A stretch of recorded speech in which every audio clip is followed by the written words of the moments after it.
Eu tenho aqui um e-mail que já tinha me chegado há mais tempo, que eu gostaria de lê-lo.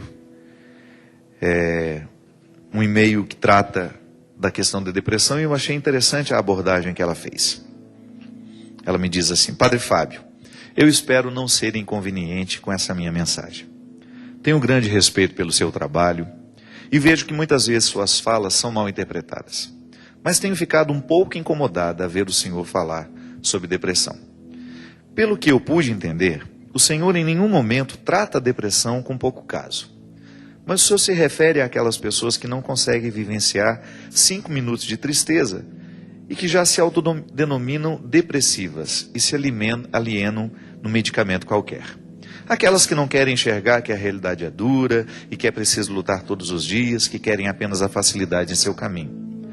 Mas mesmo assim, padre, não sei por que ainda me incomoda a sua fala. O senhor não tem nada a ver com isso, eu sei. Mas eu gostaria de ver o senhor falando àqueles que realmente sofrem com depressão.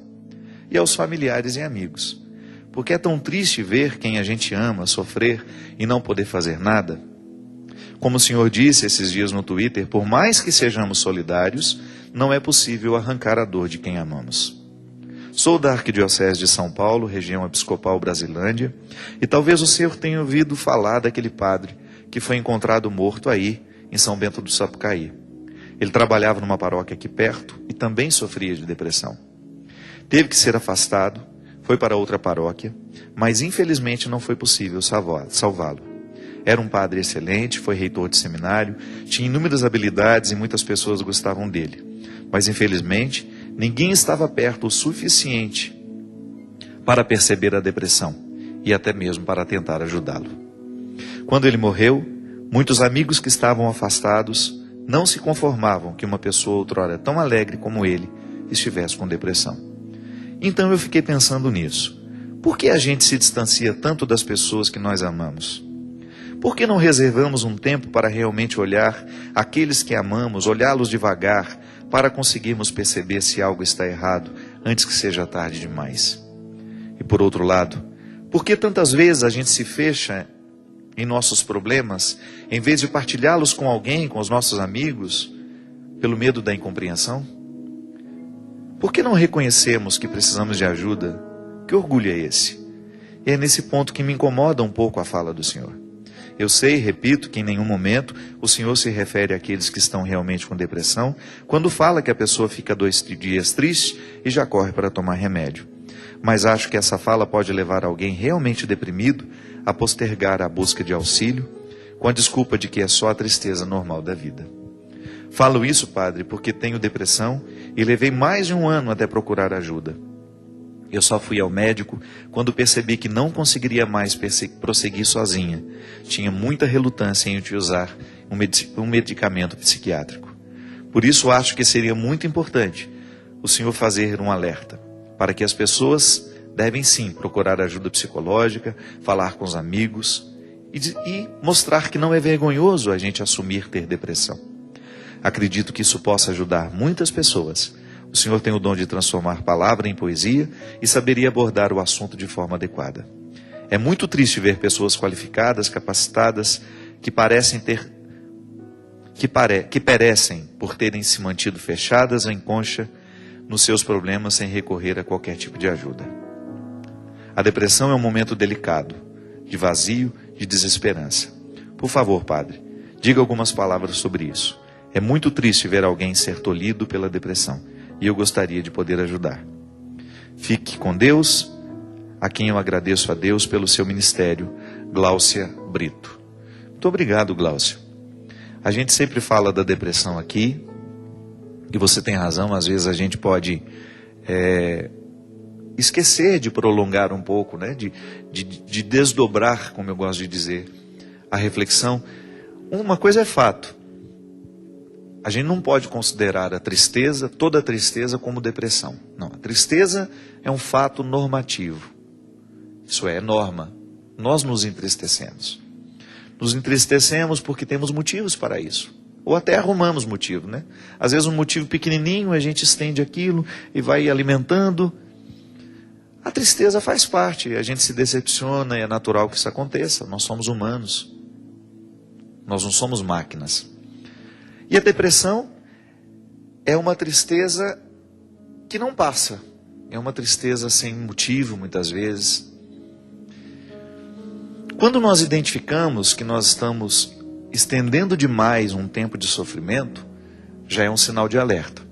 Então, se você percebe que tem um familiar em casa, que depois da perda de um familiar, perda de um emprego, depois de uma traição, são situações graves, né? Que acontecem e que retiram o nosso prumo. Por exemplo, outro dia eu acompanhei uma situação de uma moça que perdeu o namorado. E se você visse aquela moça na primeira semana, você falava, vai morrer. Do tanto que ela estava desolada. Ela não conseguia sair do quarto. Ela não conseguia abrir a janela do quarto. Então foi uma semana inteira, quase 10 dias, praticamente 10 dias, trancada dentro do quarto chorando. Então ali a gente já tinha motivo para pensar, ela está deprimida. E eu logo disse, não, isso não é uma depressão. Ela está chorando o que precisa ser chorado. Se depois de um tempo, se depois de um mês, 2, a gente sentir que ela não está reagindo, então sim é a hora de procurar um psicoterapeuta. Na hora do choro, a gente precisa procurar os amigos. Nós que somos amigos temos que chegar perto, que tentar quebrar aquela barreira, pedir o direito de conversar com ela, ainda que sejam 5 minutos, para a gente poder acompanhar de perto aquele sofrimento. Se depois a gente viu, e às vezes o nosso contexto de amizade já é o suficiente para nos fazer responder à vida, superando aquele momento difícil. Aliás, gente, eu fico pensando nisso. Amigo de verdade, como diz a música, né, do Milton Nascimento, amigo é o melhor lugar. Eu não tenho dúvida disso.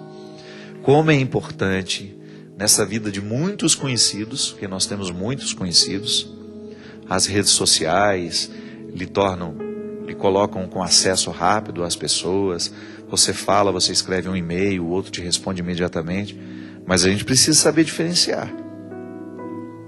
O amigo a que eu estou me referindo é aquele a quem você divide a sua intimidade.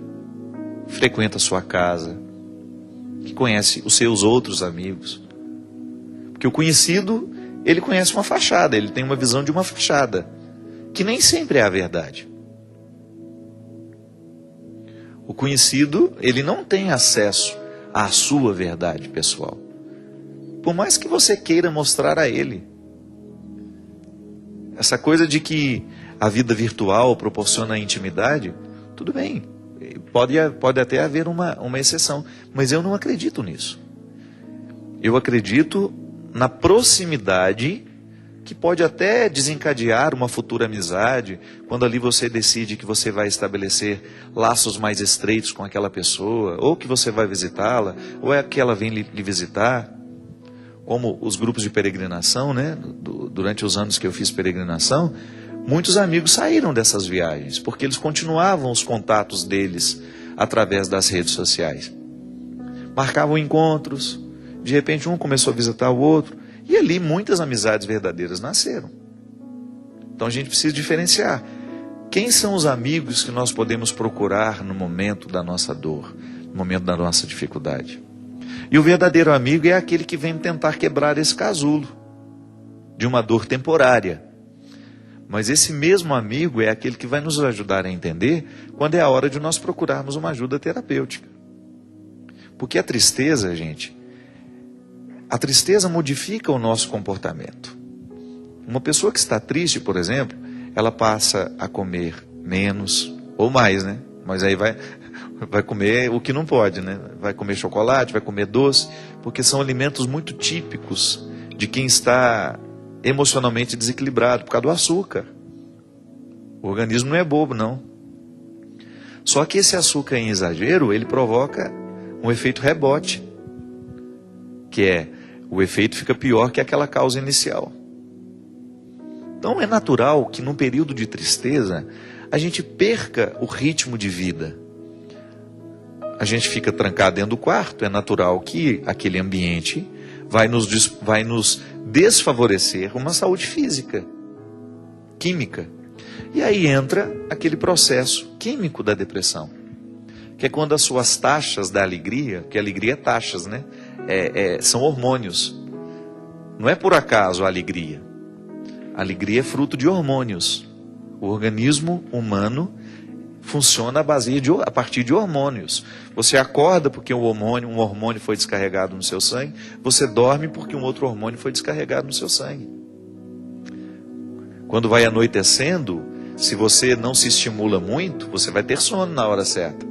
Mas como a gente vive com os computadores ligados, a televisão ligada, todas as luzes de casa ligadas, a gente dificulta a produção do hormônio do sono. A mesma coisa para acordar. Vai chegar uma hora que o seu organismo vai dar o estímulo para você acordar. O cortisol que nós produzimos de manhã, né, que combate muitas coisas. Ele pode parecer ruim, mas ele também tem o efeito positivo dele. A alegria é produzida assim. Ela é química. É o funcionamento do organismo que vai nos proporcionar o bem-estar. E é por isso que a atividade física é tão importante para a saúde da alma. Não pode separar. O que você faz no corpo repercute no espírito. Porque quando nós nos exercitamos, nós produzimos endorfina, que é uma substância responsável pelo bem-estar. Então a pessoa mergulhou num estado de tristeza, ela parou de comer direito, ela parou de se exercitar, ela ficou só deitada na cama, e é natural que ali exista uma desordem também interna, que com o tempo pode se agravando e pode evoluir para tornar-se um estado patológico que precisa de medicamento para reequilibrar temporariamente até aquela pessoa ter condições de reagir sem o medicamento. Mas tudo é acompanhado. Não é eu que vou me decidir, não sou eu que vou me decidir na farmácia, eu quero um remédio para depressão. Não pode ser assim. Ou eu quero um remédio para eu dormir que eu estou dormindo mal. Não é assim. A gente precisa ser responsável com a saúde. Precisamos procurar um bom profissional que vai nos avaliar, que vai fazer os nossos exames, que vai nos pedir uma investigação mais minuciosa dessa tristeza, para saber se ela é química ou se ela é motivacional. Porque se for química, precisamos do medicamento. Se for motivacional, precisamos mudar a estrutura da nossa vida. Eu volto a dizer, encontro o tempo todo pessoas realmente deprimidas, e é triste. A depressão é uma doença muito triste. Por isso que nós vamos ser muito solidários quando nós temos um deprimido dentro de casa, e precisamos ser muito atentos quando nós identificamos esse processo em nós. Para correr logo, para buscar a ajuda logo, para que isso não se agrave. Você sabe que muitos suicídios, eles acontecem no momento em que a pessoa está zerada de endorfina. Isso é, quimicamente ela está impossibilitada de ter bem-estar. Então o suicídio é muitas vezes uma consequência química também. A pessoa está zerada quimicamente falando, para poder enfrentar as dificuldades da vida. Minha gente, voltamos ao mesmo ponto. Nós não temos como evitar as tristezas, mas nós precisamos aprender a lidar com elas. Todo mundo tem motivo para se entristecer.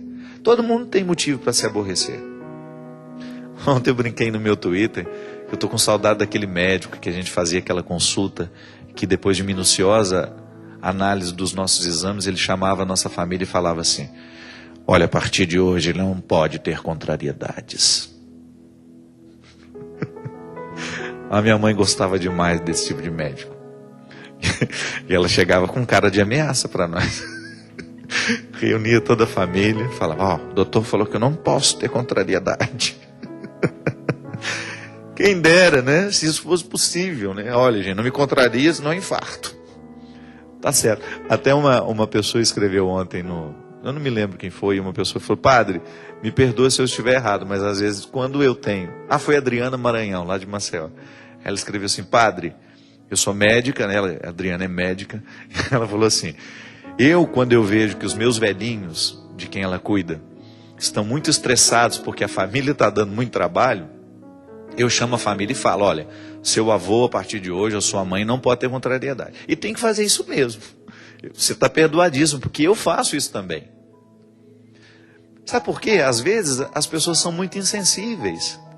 Querem descarregar sobre crianças e velhos situações que não precisam mais ser derramadas sobre elas. As crianças, porque ainda não estão preparadas, elas não têm condições de absorver aquela carga de problema, então vamos amenizar. Não é iludi-las, não. Morreu. Tem que contar a verdade. Mas não tem situações que a gente sabe que serão traumáticas para elas, a gente não pode dizer do mesmo jeito que diz a um adulto. Então, o conteúdo é o mesmo, mas a forma, como nós dizemos, pode ser diferenciada. A mesma coisa os idosos, gente. Às vezes os idosos não terão condições nenhuma de alterar a situação da realidade, e a gente vai lá e descarrega as nossas angústias todas sobre eles. Mas então, sem contrariedade, a gente não vive. Nós vamos ser contrariados o tempo todo. Mas tudo vai depender de como nós administramos essas situações que nos contrariam. Sofrimento é inevitável? É. Agora, que sangue nós vamos colocar nas veias desse sofrimento, né? Quanto tempo ele vai durar?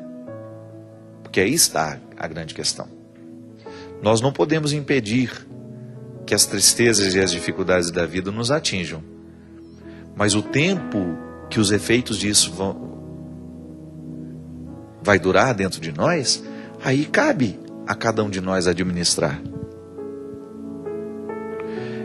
E sempre tendo clareza de que se a gente não assumir uma atitude diante do sofrimento, ele vai nos sufocar. Por isso que é tão importante a gente saber trabalhar com essa clareza. Eu tenho de viver de um jeito que seja favorável à minha resiliência. Eu tenho que fortalecer. Lembra que a gente falava no início do programa? Que a resiliência é aquele movimento que uma garrafinha faz quando ela é colocada numa altitude e depois quando ela volta, modificou a atmosfera.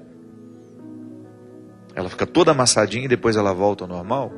Pois é, nós precisamos favorecer essa nossa capacidade de resiliência. Como? Com o nosso estilo de vida. É por isso que conversão modifica o jeito como nós vivemos. Primeiro, o jeito como nós pensamos e, consequentemente, modifica o jeito como nós vivemos. O nosso processo religioso, a nossa experiência religiosa, ela tem de, o tempo todo, nos fazer pensar a maneira como nós vivemos.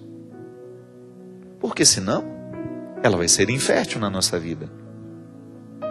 Eu escuto os evangelhos, eu participo dos ritos, eu rezo, mas tudo isso precisa mexer com o meu jeito de ser. Porque isso me fortalece. O evangelho, você não tem nenhuma passagem do evangelho que seja desfavorável ao ser humano. As propostas de Jesus são sempre favoráveis. Que ele vai nos propor a bondade, a verdade e a beleza. Ele vai sempre nos propor virtudes que nos ajudam a viver. Por isso que eu gosto de dizer que o evangelho não é um peso. É o contrário. Ele alivia os pesos. É um pensamento que quando nós somos capazes de absorver e de internalizar, faz parte do nosso caráter, né? Eu escuto a pregação, eu escuto o evangelho, eu rezo sobre tudo isso, e essa realidade é internalizada como caráter. Aí sim, eu estou vivendo o movimento, eu estou permitindo o movimento redentor de Deus na minha vida. É o que a gente precisa fazer todos os dias. Ninguém está pronto. Eu preciso, o Christian precisa, a minha equipe de trabalho aqui precisa, você precisa. Todos os dias nós temos a obrigação de colocar sobre a mesa a vida que nós estamos vivendo, o que estamos fazendo com as pedras que a vida nos joga, se estamos transformando isso em algo positivo, ou se estamos permitindo que essas pedras nos derrubem. ou nos machuquem excessivamente.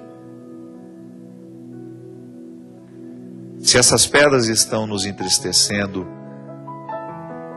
para que a gente tenha condições de ir adiante, ou se essas pedras estão provocando em nós aquela tristeza que nos deprime.